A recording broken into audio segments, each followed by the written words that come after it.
Yes तो hello everyone, Rahul है। आज हम चौहान फैमिली मर्डर केस के बारे में बात करने वाले हैं। लंदन में एक भारतीय फैमिली की मिस्टीरियस तरीके से गायब होने की दिल दहला देने वाली कहानी। ये कहानी एक ऐसी है जिसे चाहकर भी आप यकीन नहीं कर पाएंगे, मगर ये कहानी पूरी तरह सच्ची है। भारत से एक शख्स अच्छी खासी कमाई करने के लिए ब्रिटेन चला जाता है। वहाँ कड़ी मेहनत करता है और खूब पैसा कमाता है।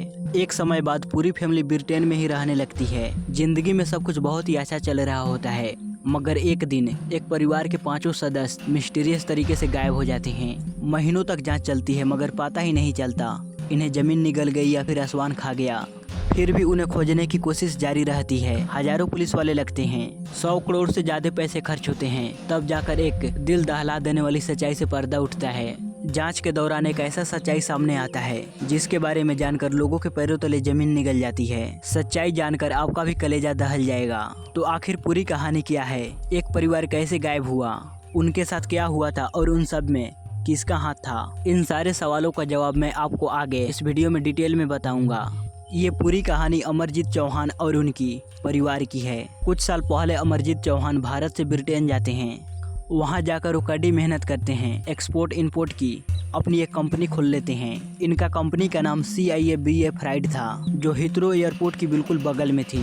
वहीं रहते हुए अमरजीत नैन्सी नाम की लड़की से शादी भी कर लेते हैं। नैन्सी पंजाब की रहने वाली थी। शादी के बाद से ही नैन्सी अपने पति अमरजीत तथा 2 छोटे बच्चों के साथ लंदन के पास में ही रह रही थी। नैन्सी का दूसरा बेटा महज 2 महीने का था, इसलिए बेटी की मदद करने के लिए नैन्सी की मां चरणजीत कौर उन दिनों लंदन में ही रह रही थी। नैन्सी का एक भाई भी था जो कि लंदन में रह रहा था। उसका नाम ओंकार वर्मा था। वैसे तो भाई बहन काफ़ी दूर रहते थे, मगर अक्सर इनकी फ़ोन पे बातें होती रहती थी।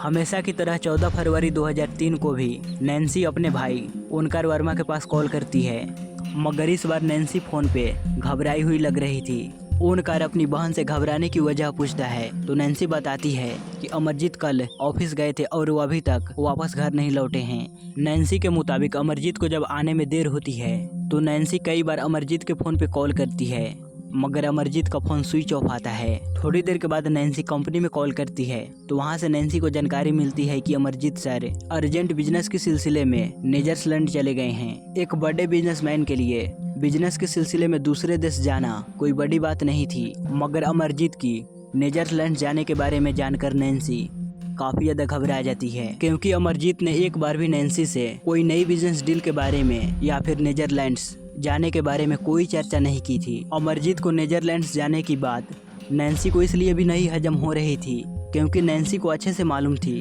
कि कुछ ही दिन पहले अमरजीत ने रेजिडेंसी परमिट के लिए अप्लाई किया था। इस कारण उसका पासपोर्ट ब्रिटेन गवर्नमेंट के ऑफिस में जमा था। अमरजीत को बिना पासपोर्ट के नीदरलैंड्स जाना असंभव ही था। अभी नैन्सी ये सब कुछ समझने की कोशिश कर ही रही थी, तभी उसके फ़ोन पे वॉइस मैसेज आता है। ये वॉइस मैसेज अमरजीत चौहान का ही था। वॉइस मैसेज में अमरजीत कहता है कि तुम चिंता मत करो, कुछ ज़रूरी काम की वजह से मुझे ब्रिटेन से बाहर जाना पड़ा, मैं बहुत जल्द वापस तुम लोगों के पास आऊँगा।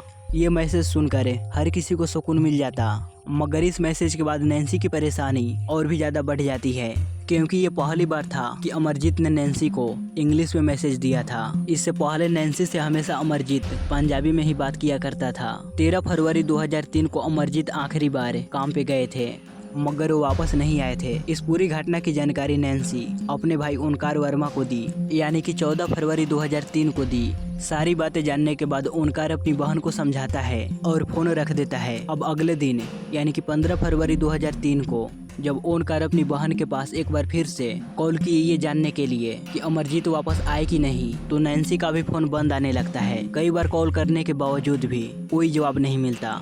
उधर ओंकार अपनी बहन से बात करने के लिए काफ़ी ज़्यादा परेशान था। दूसरी तरफ अमरजीत की कंपनी शिवा फ्राइड के एम्प्लॉय भी लगातार नैन्सी को कॉल कर रहे थे। थक हार कर कंपनी वाले स्थानीय पुलिस स्टेशन में कॉल करते हैं और बताते हैं कि 2 दिन से कंपनी का बॉस यानी कि अमरजीत चौहान काम पे नहीं आए हैं। उनकी वाइफ नैन्सी चौहान से भी कोई संपर्क नहीं हो पा रहा है।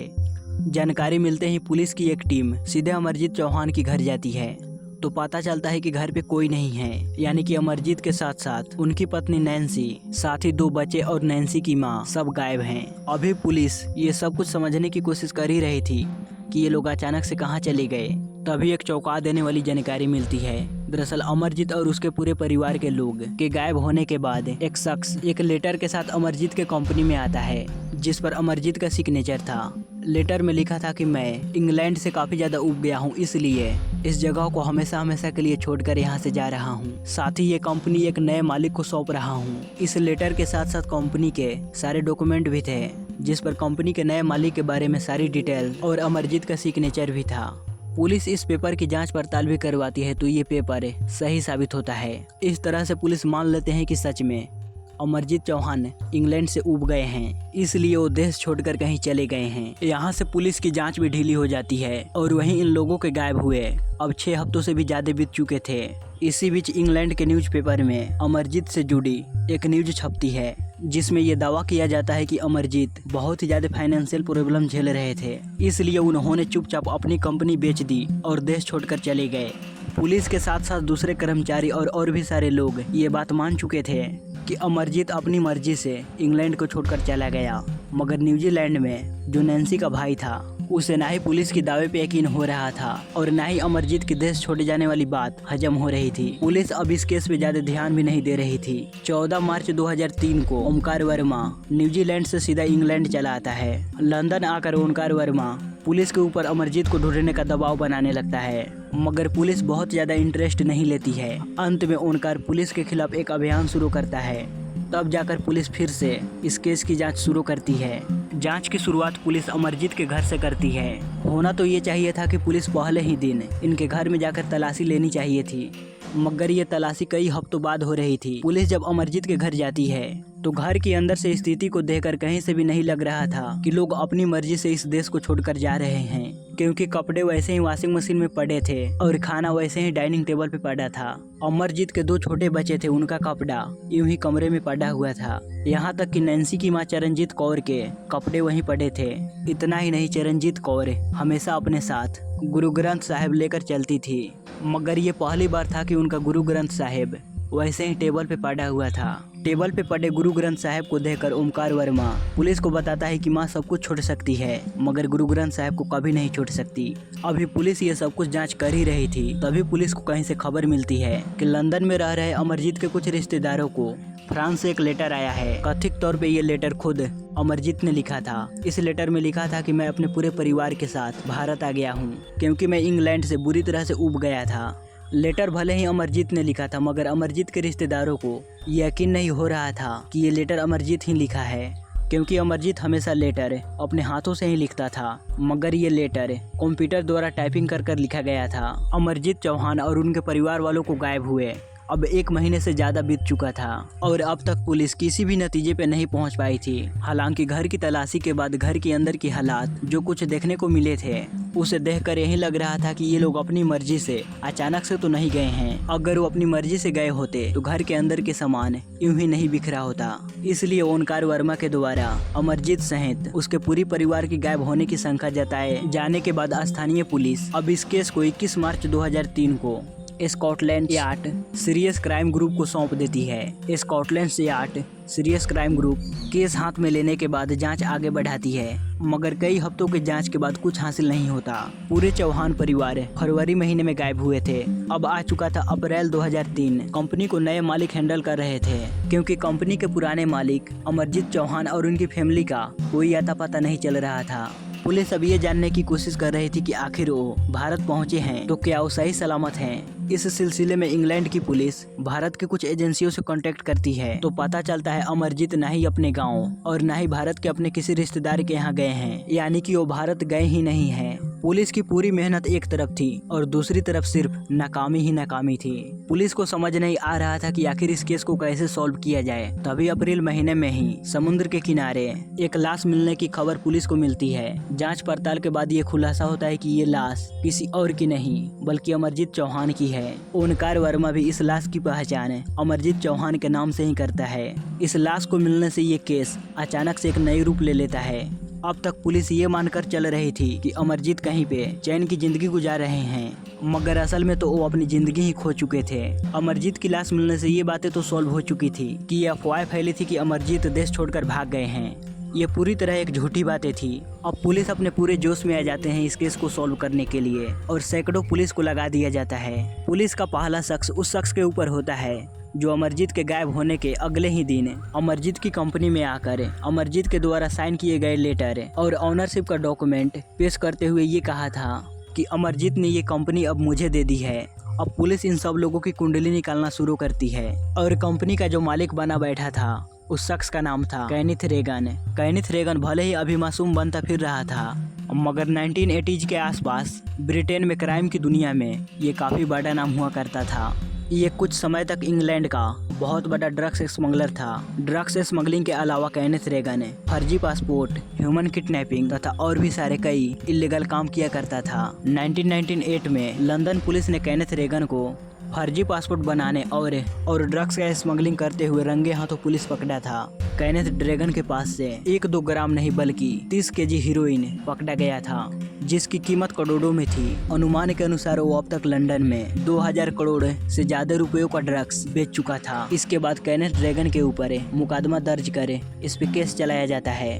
अदालत में गुनहगार साबित होने के बाद इसे 20 साल की सजा सुनाई गई, मगर जेल में रहते हुए केनिथ रेगन पुलिस के सामने एक ऑफर रखता है कि मैं सरकारी गवाह बनने के लिए तैयार हूँ, इसके बदले आपको मेरी सजा कम करवानी होगी। पुलिस केनिथ रेगन की ये बातें मान लेती है और उसके द्वारा दिए गए सबूतों की मदद से पूरे लंदन और ब्रिटेन के दूसरे हिस्सों में चल रहे कई बड़े ड्रग्स रैकेट का खुलासा करती है।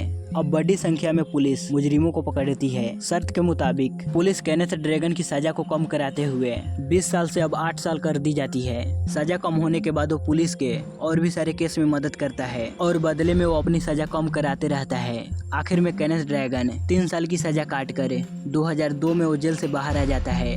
जेल से बाहर आने के बाद केनिथ रेगन की आर्थिक स्थिति काफी ज्यादा खराब होती है। क्रिमिनल बैकग्राउंड होने की वजह से उसे कहीं काम भी नहीं मिल रहा था। ऐसे में अमरजीत चौहान केनिथ रेगन के लिए एक मसीहा बनकर सामने आते हैं। दरअसल अमरजीत अक्सर बेसहारा लोगों को अपने कंपनी में नौकरी दे दिया करते थे। केनिथ रेगन भी जेल से बाहर आने के बाद वो बिल्कुल बेसहारा था। उसके पास न ही खाना खाने के लिए पैसे थे और न ही रहने के लिए। ऐसी स्थिति में वो अमरजीत चौहान के पास आता है मदद के लिए। अमरजीत को उसकी स्थिति पे दया आ जाती है और वो अपनी कंपनी शिवा फ्राइड में डिलीवरी बॉय की नौकरी दे देते हैं। अब अमरजीत चौहान की लाश मिलने के बाद पुलिस फिर से शिवा फ्राइड के मालिक तथा अमरजीत के मरने से पहले इसी कंपनी में डिलीवरी बॉय की नौकरी करने वाला केनिथ रेगन को हिरासत में लेती है और यहाँ से पूछताछ का सिलसिला शुरू होता है। शुरुआती पूछताछ में केनिथ रेगन बताता है कि ब्रिटेन छोड़ने से पहले अमरजीत चौहान ने खुद ही मुझे कंपनी का मालिक बना दिया है। केनिथ रेगन इस डील की पूरी दस्तावेज भी पुलिस के सामने पेश करता है, क्योंकि पुलिस केनिथ रेगन की पूरी हिस्ट्री निकाल चुकी थी और उन्हें मालूम था कि ये कितना बड़ा क्रिमिनल रह चुका है। इसलिए पुलिस केनिथ रेगन पे यकीन नहीं करती है और उसके साथ सख्ती से पूछताछ करने की सिलसिला शुरू होती है। पुलिस भले ही अपनी पूरी ताकत लगाकर पूछताछ कर रही थी, मगर केनिथ रेगन कोई कच्चा खिलाड़ी नहीं था।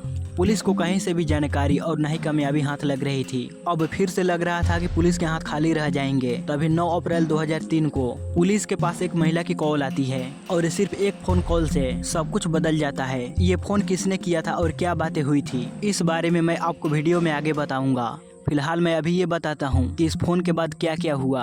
इस एक फोन कॉल के बाद पुलिस केनिथ रेगन के साथ बेरहमी से पेश आने लगती है और उसे पूरी सख्ती के साथ पूछताछ करती है। आखिरकार पुलिस के आगे केनिथ रेगन की हर चालाकी कमजोर पड़ जाती है और फिर एक ऐसा खुलासा होता है जिसके बारे में जानकर हर किसी के पैरों तले जमीन निकल जाती है। दरअसल केनिथ रेगन को अमरजीत की कंपनी में डिलीवरी बॉय के काम करते हुए कुछ महीने बीत जाते हैं। तो इसी दौरान उसे मालूम पड़ता है कि अमरजीत अपनी कंपनी को बेचकर अपने पूरी फैमिली के साथ ब्रिटेन से इंडिया जाना चाहते हैं, क्योंकि अमरजीत की पत्नी नैन्सी ने कई बार ऐसा इच्छा जताई थी। इसी के बाद केनिथ रेगन अमरजीत को कहता है कि मैं एक शख्स को जानता हूं जो कि काफी ज्यादा अमीर है और वो आपकी कंपनी को काफी अच्छी कीमत देकर खरीद सकता है। अब अमरजीत अपनी कंपनी को बेचना चाहते थे तो केनिथ रेगन को कहते हैं कि ठीक है, तुम मेरी मीटिंग उनसे करवाओ ताकि ये डील फाइनल किया जा सके।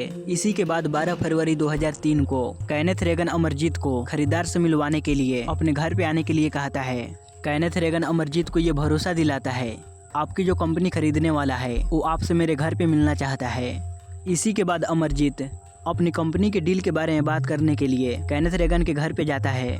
तो केनेथ रेगन अपने 2 साथियों के साथ मिलकर अमरजीत को किडनैप कर लेता है। किडनैपिंग के बाद अमरजीत को काफी बुरी तरह से मारा पीटा जाता है और उसे कई ब्लैंक दस्तावेज पे साइन भी कराए जाते हैं। अमरजीत जब साइन करने के लिए तैयार नहीं होता तो एक बार फिर से इन्हें बहुत ही बुरी तरह से मारा पीटा जाता है और अंत में इनसे काफी सारे ब्लैंक पेपर पे साइन करवाए जाते हैं। साथ ही पहले से तैयार किए गए ओनरशिप ट्रांसफर पेपर पे भी साइन करवा लिए जाते हैं। सिग्नेचर के बाद अमरजीत को अपनी पत्नी नैन्सी के पास एक वॉइस मैसेज भेजने के लिए भी कहा जाता है, जिसमें अमरजीत को ये बोलने के लिए कहा जाता है कि तुम अपनी पत्नी को बोलो कि मैं बिजनेस डीलिंग के लिए देश से बाहर जा रहा हूँ। अमरजीत से ये सब कुछ करवाने के बाद उसे बहुत ही बेरहमी से मार दिया जाता है। शुरू में केनेथ रेगन का प्लान तो यही था कि अमरजीत को मारने के बाद बिजनेस के सारे पेपर्स ले जाकर कंपनी में दे देगा और वो कंपनी का खुद मालिक बन जाएगा। लेकिन बाद में उसे लगता है कि अमरजीत की बीवी और उसके बच्चे के रहते हुए मुझे ये कंपनी हथियाने में प्रॉब्लम आ सकती है, इसलिए वो अमरजीत को मारने के बाद 15 फरवरी 2003 को अपने एक दोस्त के साथ अमरजीत के घर पे जाता है और वहाँ पे अमरजीत की पत्नी नैन्सी, अमरजीत के 18 महीने के बेटे देवेंद्र, 2 महीने के बेटे रविंदर और नैन्सी की माँ चरणजीत कौर को बहुत ही बेरहमी से उन्हें जान से खत्म कर देते हैं और इन सभी की लाश को ठिकाने लगा देता है। इसके बाद केनेथ रेगन अमरजीत के द्वारा ब्लैंक पेपर पे साइन किए गए उस पर एक लेटर लिखता है, जिसमें अमरजीत की फैमिली का ब्रिटेन छोड़कर जाने के बारे में मनगढ़ंत कहानियां लिखता है। इस घटना के बाद पुलिस इस घटना के मुख्य आरोपी को गिरफ्तार कर लेती है। इस घटना में केनेथ रेगन के साथ देने वाले उसके दोस्त विलियम होन्सी और पीटर लीस को पुलिस जब ढूंढना शुरू करती है तो मालूम पड़ता है कि ये दोनों पहले ही देश छोड़कर भाग चुके हैं। ये दोनों भले ही देश छोड़कर भाग गए थे, मगर काफी मेहनत मशक्कत के बाद इन दोनों को जर्मनी में गिरफ्तार कर लिया जाता है और इन्हें वापस इंग्लैंड लाया जाता है। मैंने अब तक आप लोगों को केनेथ रेगन की साजिश, उसके अपराध और खुलासे के बारे में मैंने कुछ मिनट में ही एक्सप्लेन कर दिया, मगर पुलिस को ये सारी जानकारी जुटाने में करीबन 1 से 1.5 साल लगा हुआ था। इतना ही नहीं, इस केस के ऊपर 1000 से भी ज्यादा पुलिस ऑफिसर दिन रात मेहनत किए थे। सिर्फ इस अकेले इस केस को सॉल्व करने में करीबन 100 करोड़ से भी ज्यादा खर्चे आए थे।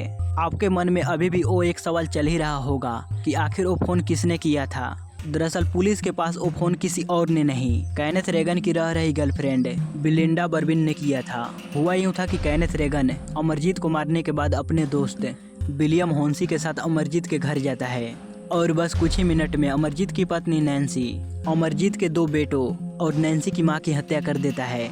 इन चारों को मारने के बाद इनकी डेथ बॉडी को गाड़ी में डालता है और शहर से काफी दूर लगभग 50 एकड़ में फैले एक फार्म में दफना देता है। ये फार्म किसी और का नहीं, केनेथ रेगन की गर्लफ्रेंड बिलिंडा का था। जिस दिन डेथ बॉडी को दफनाया गया था उस दिन बिलिंडा अपने घर पे नहीं थी, वो शहर से बाहर गई थी, मगर वो कुछ ही दिनों के बाद वापस चली आती है। बिलिंडा के वापस आने से केनेथ रेगन को एक डर सताने लगता है कि अगर वो पीछे फार्म में चली गई तो मेरा सारा सच बिलिंडा के सामने आ जाएगा। इसलिए वो अपने साथियों के साथ मिलकर कहीं दूसरी जगह ठिकाने लगाने की प्लानिंग में लग जाता है। इसी प्लान के मुताबिक एक दिन बिलिंडा जब कहीं बाहर चली जाती है तो केनेथ रेगन अपने साथियों के साथ मिलकर फिर से उसी फार्म में आता है और खुदाई करते हुए उन 5 की लाश को निकाल कर गाड़ी में डालता है और नाव में बैठकर समुद्र की तरफ चला जाता है और उन सभी की लाश को समुद्र में ही बहा देता है। जब केनेथ रेगन ये सब कुछ कर ही रहा था तभी बिलिंडा वापस अपने फार्म में चली आती है। अपने फार्म में इन्हें खुदाई करता देख बिलिंडा को दाल में कुछ काला नजर आता है और वो वहाँ छुप कर सब कुछ देख लेती है। 5 लोगों की लाश को देखने के बाद बिलिंडा सबसे पहले पुलिस के पास कॉल करती है और इस बात की जानकारी पुलिस को दे देती है। इसके बाद पुलिस केनेथ रेगन को गिरफ्तार करे पूछताछ करनी शुरू करती है और सबूत जुटाने की सिलसिला शुरू हो जाती है। केनेथ रेगन इतना ज्यादा शातिर था कि उसने एक भी सबूत कहीं पर भी नहीं छोड़ा था। पुलिस काफी ज्यादा मेहनत करती है, तब जाकर पुलिस को केनेथ रेगन के घर में खून की एक बूंद मिलती है। साथ ही सबूत जुटाने का सिलसिला भी शुरू होता है। ये खून अमरजीत चौहान का था। पुलिस के सामने मर्डर की वजह के बारे में पता लगाना भी एक चुनौती ही था। जांच पड़ताल और पूछताछ में खुलासा होता है कि भले ही केनेथ रेगन जेल से छूट गया था, लेकिन वो फिर से ड्रग्स स्मगलिंग का धंधा शुरू करना चाहता था। स्मगलिंग के लिए उसे एक ऐसी कंपनी की जरूरत थी जिसके आड़ में वो अपना ड्रग्स मंगवा सके। जैसे ही केनेथ रेगन को मालूम पड़ता है कि अमरजीत अपनी कंपनी को बेचने वाले हैं तो खुद को मजबूर बताकर अमरजीत की कंपनी में डिलीवरी बॉय की नौकरी करता है और फिर एक फर्जी खरीदार खड़ा करता है। मीटिंग के बहाने अमरजीत को अपने घर बुलाकर किडनैपिंग करता है और फर्जी कागजात पे सिग्नेचर करवाता है और कंपनी को हड़पने की लालच में अमरजीत को मार देता है और बाकी सभी सबूत को मिटाने के लिए पूरे परिवार को ही खत्म कर देता है। केनेथ रेगन पहले भी इस तरह का अपराध को अंजाम दे चुका था और पुलिस की पकड़ से निकलने में कामयाब रहा था। इस बार भी उसे लग रहा था कि मैं पुलिस के पकड़ से बाहर निकल जाऊंगा, मगर इस बार वो पकड़ा जाता है। पुलिस सारे सबूत और गवाह इकट्ठा कर लेते हैं तो नवंबर 2004 में सभी आरोपियों पे 5 लोगों की हत्या, अपहरण समेत कई धाराओं के तहत मामला दर्ज करते हुए केस शुरू होता है। पूरी सुनवाई के बाद अप्रैल 2005 में इस केस के मुख्य साजिशकर्ता और उसके साथी होंडसी को घर की सभी सदस्यों की हत्या करने के जुर्म में अदालत इन्हें उम्र कैद की सजा सुनाती है, जबकि अमरजीत की हत्या के दोषी पाते हुए पीटर लीस को 23 साल की सजा सुनाई जाती है। आपके जानकारी के लिए बता दें कि अप्रैल 2003 में पहले अमरजीत की लाश मिलती है, फिर जुलाई के महीने में अमरजीत की पत्नी नैन्सी की लाश मिलती है। नैन्सी की लाश उस समय मिली थी जब कुछ मछुआरे समुद्र में मछलियां पकड़ रहे थे। जब उन्होंने अपना जाल फेंका तो उसमें नैन्सी की लाश फंस गई। नवंबर 2003 में नैन्सी की मां चरणजीत कौर की भी समुद्र के किनारे लाश मिल जाती है। इन 3 लोगों की लाश तो मिल गई, मगर आज तक उन 2 छोटे बच्चे की लाश नहीं मिल पाई। गाइस, इस पूरी घटना पे आप लोगों की क्या राय है कमेंट बॉक्स में जरूर बताइएगा और इस चैनल पे पहली बार आए हैं तो इसे सब्सक्राइब भी कीजिए, क्योंकि मैं इसी तरह का वीडियोज आप लोगों के लिए लेकर आता रहता हूँ।